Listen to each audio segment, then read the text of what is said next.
The power of fear and greed in investing. Investing is a journey, and like any journey, it's filled with twists and turns. A couple of our biggest companions on this ride are fear and greed. They're always there, whispering in our ears, making our hearts race and our palms sweat. Today, let's delve into these two powerful emotions, examine how they drive impulsive decisions, and look at some real-world examples of their impact on investment choices. Introducing the concept of fear and greed. First off, let's talk about what fear and greed really mean in the world of investing.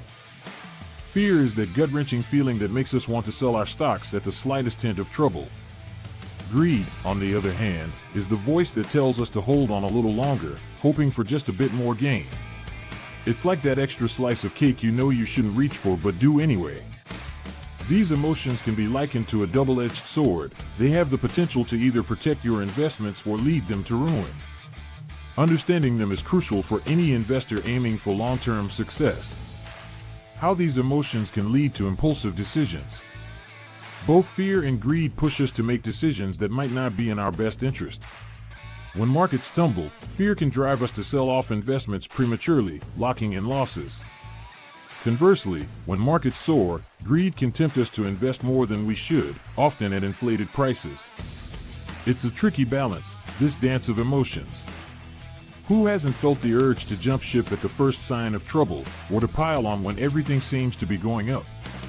It's often during these times of heightened emotion that we lose sight of our original investment strategy, swayed by the highs and lows of market sentiment.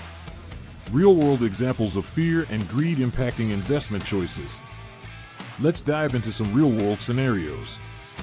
Remember the dot-com bubble in the late 90s?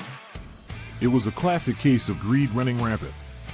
Everyone wanted a piece of the tech boom, investing in companies with no earnings and little more than a flashy idea.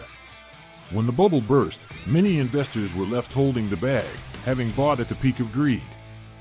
Greed blinded investors to the fundamental weaknesses of these companies, showing that unchecked emotion can lead to disastrous financial outcomes. On the flip side, we have the 2008 financial crisis.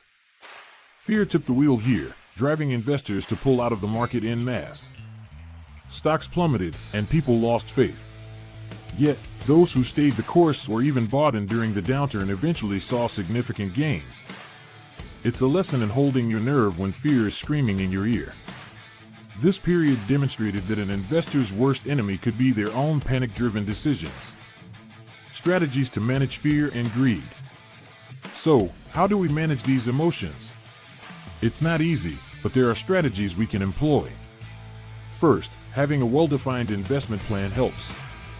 If you know your goals and stick to them, you're less likely to be swayed by the market's emotional tides. Also, diversification is key. By spreading our investments, we mitigate risk and can better withstand the storms of fear and greed.